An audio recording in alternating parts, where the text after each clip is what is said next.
আসসালামু আলাইকুম রহমতুল্লাহি ওয়া বারাকাতুহু। আজকে এবার একটি ভিডিও নিয়ে হাজির হয়েছি জানমালের হেফাজত করার নস্কা, তার সাথে আরও দুটি নস্কা নিয়ে হাজির হয়েছি। এটা আপনারা বুঝে দেখে শুনে কাজ করবেন, আমি অতটুকু বলবো না। আমি একটি নস্কার ব্যাপারেই বলবো। আমি একটি নস্কা নিয়ে কথা বলবো, এই সবজেক্টটি আগে সাইড নিয়ে কথা বলবো না, কি জন্য আপনারা অতটুকু বলবো না। আপনারা পড়াশোনা আপনারা নিজেই বলবেন। আপনি যদি একটি কবিরাজ হয়ে থাকেন, আপনি জানবেনই কেমনে কেমনে কাজ করতে হয় না করতে হয়। ভিডিওর মাঝে এতটুকু লম্বা ভিডিও করবো না, ভিডিও বানাই তো শর্ট ভিডিও বানাই, অবশ্যই বায়ানসারি মাসক যেই হোক আমার এই কাজটি করা আপনার কাজ করতে পারবেন। আপনারা কাজ করতে পারবেন নিজে। আপনারা যদি কবিরাজি শিখতে চান শিখতে পারবেন। অবশ্যই আমি কোনো টাকা পয়সা নেব না, আপনারা কবিরাজি শিখতে চাইলে শিখতে পারবেন। অন্য দেখেন চ্যানেলে এমনিতে লিখে পাঠাই, পয়সা যদি ভুল হয়ে যেতে কোনো কাজ করবে না। এই জন্য আমি ডাইরেক্ট পাঠাই। আমি কালকে কি পরশু দিন আরেকটি ভিডিও ছাড়বো। এটা হলো আন্ডাবান, তবে আন্ডাবান এটা আমি আরেকদিন ভিডিও ছাড়বো। আপনি কাউকে যদি বান মারতে চান পারবেন অবশ্যই। আমি এটা পরশু দিন কি 2 দিন পরে ছাড়বো। এই যে ভিডিওটা দেখতেছি বানাইছি এই ভিডিওটা অবশ্যই আপনারা আগে আছে লেখা আছে দেখে পড়ে শুনবেন। আমি অবশ্যই জানমালের জন্য আপনার জানমালের হেফাজত করবে বায়ানসারি মা সকল।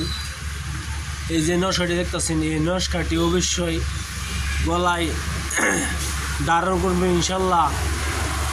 আপনার রাখা উপরওয়ালা করবে ইনশাল্লাহ।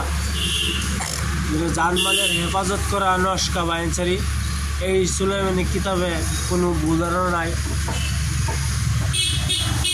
বহুত বড় একটি কিতাব। আপনারা কাজটি করবেন অবশ্যই বুঝে শুনে। কাজটি করার পরে আপনি ইনশাল্লাহ জানমালের আপনি হেফাজতে দেবেন। আপনি কোনো মাল নিয়ে যেতে পারছিলেন। এই দেখতেছেন আরেকটি নস্কা। এই নস্কাটিতে কী কাজ করতে হয় না করতে হয় তার ভিডিও আমি অত অল্প বলবো, বেশি বলবো। এই নস্কাটি দেখছেন গাইবি নস্কা, গাইবি কতটুকু বলবো না, আপনারা দেখে নেবেন ভাই মা সকল। যাই হোক দেখে নেবেন, কি জন্য বেশি একটা বলবো না নস্কার বিষয়ে।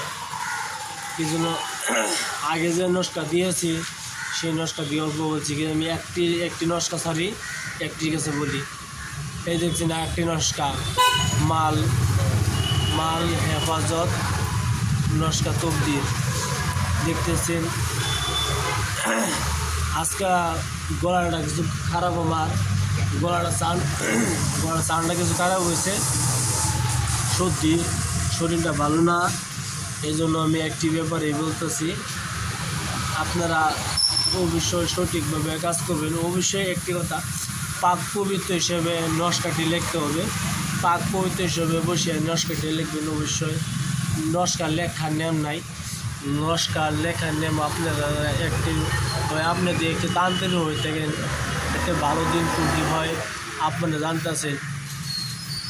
এই দেখতেছেন মাল হেফাজতের নস্কা, এটা তো আপনি মঙ্গলবার দিন লিখবেন। অবশ্যই মঙ্গলবার দিন লিখবেন, পাক পৈতে এসে বসিয়ে লিখবেন। সব দিনটা মঙ্গলবারে লিখলে ভালো হয়। গাইবি নস্কাটা আপনি বিশুদ্ধ লিখবেন। এই গাইবি লেখা বিশুদ্ধ লিখবেন। আর মাল হেফাজতের মঙ্গলবারে লিখবেন ইনশাল্লাহ। আশা করি আমার নস্কা মিথ্যা হইতে পারে না, কি জন্য আমি মিথ্যা সামান দিই না। আপনার ভিডিও যদি ভালো একটা সাবস্ক্রাইব করবেন, শেয়ার করবেন, লাইক করতে বলবেন না। আপনারা 3টি নস্কা একই সাথে আছে, আপনারা করে নেবেন ইনশাল্লাহ। আপনারা ভালো থাকেন। আসসালামু আলাইকুম, খুদা হাফেজ, নমস্কার। আপনারা অবশ্যই ভালো থাকেন। আমার ভিডিওটা